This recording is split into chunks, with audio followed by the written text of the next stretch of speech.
Teacher Juan. Siyempre po ngayong umaga, alam naman po natin lahat na madalas po ang aksidente sa motorsiklo. Kaya naman po ilan mga grupo ng mga riders sa panguna po ng DOTC at LTO ay naglunsad po ng isang kaalaman para sa safe motorcycle driving. At ngayon pong umaga, para bigyan pa tayo ng impormasyon tungkol dito, makakasama po natin ang National President of Armas, Sir Mr. Red Cruz. Good morning po, sir. Yes, good morning po. Rod Cruz po. Rod Rod Cruz. Cruz. Yes, ma'am. Rod Cruz. Red kasi naman. Red yun na Yes, ma'am. sulat. Oo. Sorry po, sir. Sir, umpisa na po natin. Ano po ba itong programang gusto niyo pong ilunsad? Okay, ma'am. Actually, naggawa na po, nalunsad na po ito yung tinatawag natin 2W Relay for a Cause. Bali, pinaka-culminating event nito is nangyari kahapon, which is dito sa Quezon City Memorial Circle, which was attended by almost 3,000 riders. Wow, okay. 3,000. Opo. Sige, sir. Ano to? Is this parade or something ng mga motorsiklo? Ganun ba siya? sir? Okay, sir. To give you a brief background of what happened dito sa 2W Relay for a Cause, the program is yung in observance of the World Day of Remembrance na tinatawag po natin, yung Decade of Action on Road Safety.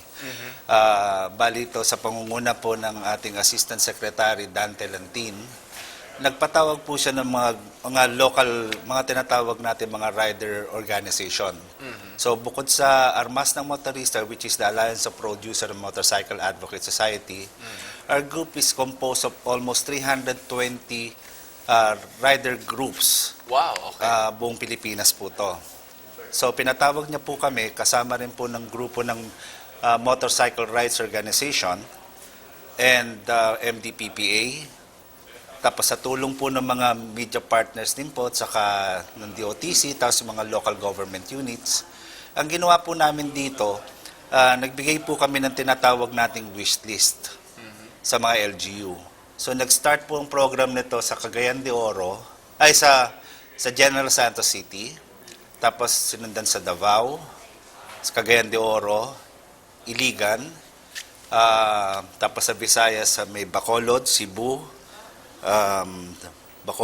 Iloilo, Dumaguete, Leyte, Samar, tapos Bicol, pagkatapos sa Bicol, dumiretso sa Lucena, Batangas, Mindoro, as far as Cagayan Valley, So ang dami niyo na, sir, nadaanan, no? Ang dami po. Oo. Nagsimula po yun. Sir, ano yung wish list? Ano yung laman Okay. ng wish list, sir? Marami po there are 25 wishlist na binibigay po namin sa mga LGU. Kasama po dun sa wishlist po na yun is to train motorcycle riders when regards to safety. Siyempre, kailangan din po namin ng parang tulong ng mga LGU para sabihin na natin na makapag-train kami ng mga local riders. Mga sinatawag natin na, kasi, okay, when it comes to rider groups, mga rider groups trained yan tinuturo yan on safety, what is responsible riding, tinuturo po yan. Ang nagiging problema lang po natin, yung tinatawag natin mga single o kaya solo rider. So, minsan nangyayari, aminin natin talaga, na at 2,500 you can purchase a motorcycle. Ang nangyayari, ito basta marunong ka lang magbisikleta, you can Okay handle a motorcycle. That's the problem. Hindi sila natuturuan on what is safety riding, what is responsible riding. Ito ngayon ang ginagawa namin, tinuturo namin sa kanila. Actually, maganda, JC, itong programa na ito. Kasi kung titingnan mo, marami na talaga, lalo na sa news kung manonood ka, lahat ng mga aksidente halos sa motor. Dapat kasi maganda rin yung programa na ititrain muna nila kung paano talaga gumamit ng motor. Kasi kung makikita mo, marami dyan mga motoristang hindi sumusunod. Tulad na mag-aangkas sila sa likod, tapos meron pang Yung bata sa pinag-uusapan harap, niya natin tapos ni wala silang helmet, Yes. tapos wala sila yung tamang kung paano talaga magmotor. Tulad ng mga umaangkas, sir, paano po ba yun? Meron po bang ipinasang batas na ipagbabawal po yung mga ganito? So far, ang nakalagay lang po sa batas natin, which is about to be implemented by next year, yung RA 10054 na tinatawag natin na helmet law. Kaso hanggang ngayon, So, nagkakaroon naipasa tayo. na to, sir? Yes, bali, dapat ito, implement ito is by July. Kaso, nagkaroon ng konting problema dahil nga sa tinatawag natin na ICC marking, your Import Commodity Clearance. So, nung pinalabas na yung sinabing kailangan na may ICC, eto na naman kami mga rider groups, mga grupo. Nagano kami ng mga parang programa dahil nakita nyo naman siguro kung nabalitaan nyo yung mga mahabang pila sa DTI offices. Kasi nga, ang dami talaga, kung babasihin natin, yung dami ng motorsiklo dito sa Pilipinas is approximately around 6 million registered motorcycle riders. 6 million, ang dami. So, sir, tinatayin ko sa populasyon po ng mga motorcycle riders, gaano po karami, mga ilang percent po dito sa Pilipinas? Yes, ma'am. Ang nakamotor? Around, pag sasabihin natin, estimate po, ma'am, is around 6 million po ang registered. 6 million Registered po yan. Registered. motorcycle riders. Sir, you were talking about unifying or codifying motorcycle laws in Yes, the sir. Philippines. Yes, sir. Bakit ho? At sa kasalukuyan po ba, ano po ba yung mga batas na pinakamahalaga Okay po. sa mga nagmamotorsiklo sa bansa? Okay po. Ganito po yan eh. Meron itong nagkakaroon ng parang sinasabi natin na paiba-ibang mga tinatawag nating ordinances na nangyayari dito sa mga kanya-kanyang bayan. So minsan ang mga riders nahihirapan at namumroblema. Oo. Kagaya dyan, kunwari, lalagay natin no back ride. Sa no back ride, dito, which was an ordinance was made in the city of Manila nung Na bawal po ang bawal ahas. ang magangkas. Oo. So, ginawa namin is medyo kinwestiyon namin yung nagkaroon parang sinasabi natin na hearing eh. So, parang inano namin dito yung parang ipinalabas namin na hindi po pwede na isabatas po yung ganyan kasi meron din naman tayong tinatawag na AHS 2008-015. Administrative order din po to na yung sinasabi natin karapatan na magsakay ang isang motorsiklo ng isang back ride as long as yung paa niya makakaabot sa tinatawag natin foot peg.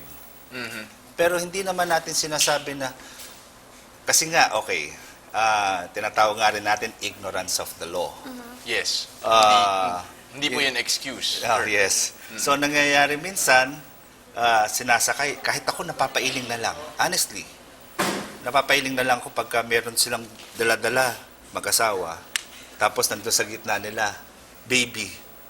Paano pahahawakan nung asawa, yung babae, yung asawa niya, hawak-hawak niya, baby. Maraming nakasakay Yes. dun sa isang ano. But we also have- Of course, Oo. meron din po tayong isa pang guest, si Mr. Robert Perillo, ang Bulacan MC Riders Federation. Good morning po, sir. Good morning po, ma'am, at sa inyong mga taga-pakinig. So ngayon, sir, JC, nakikita niyo naman parang kompleto yung get-up Yes. ni Sir. So, Naka-gear. Naka-gear ang ating guest. so, Yeah, sir, ano rin sir yung opinion nyo tungkol dito sa pag-codify ng ating mga batas tungkol sa mga motorsiklo? Yung pinag-uusapan din ni Sir Rod kanina. Kaugnay po doon sa mga batas, lalo na sa aming mga nagmumotor, sa tingin namin sa Bulacan, dapat pong I-unify din, sir. unify dito at kung talagang akma para sa aming kaligtasan, dahil po hindi lingid sa ating kalaman na laganap ang aksidente at Oo. tumataas ang bilang ng aksidente araw-araw. Oo, sir. Actually, sir... Hindi, JC, kaya ako nasabi kanina yung get-up ni Sir, yan yung tama.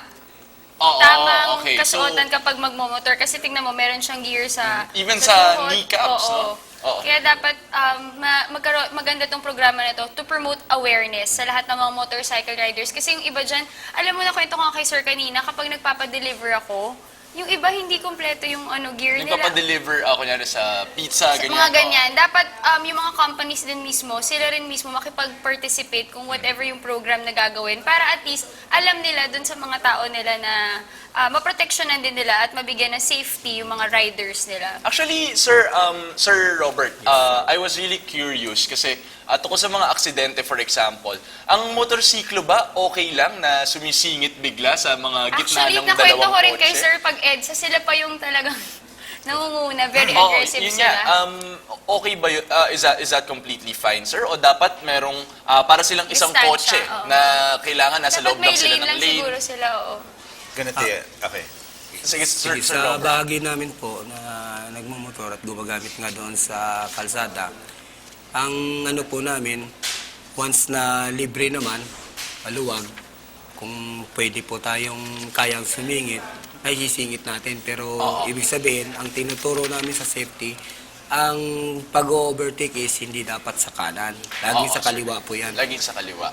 Para kita ng Para driver. nakikita po nung sinusundan. Okay. We can talk so much no about motorcycle laws in the Philippines and safety ng ating mga motorsiklista no pero we have no time right now pero we can have you again maybe next time sir Yes, no? sir. Thank you so Thank you much so much po, and sir. we'd love to hear from you again.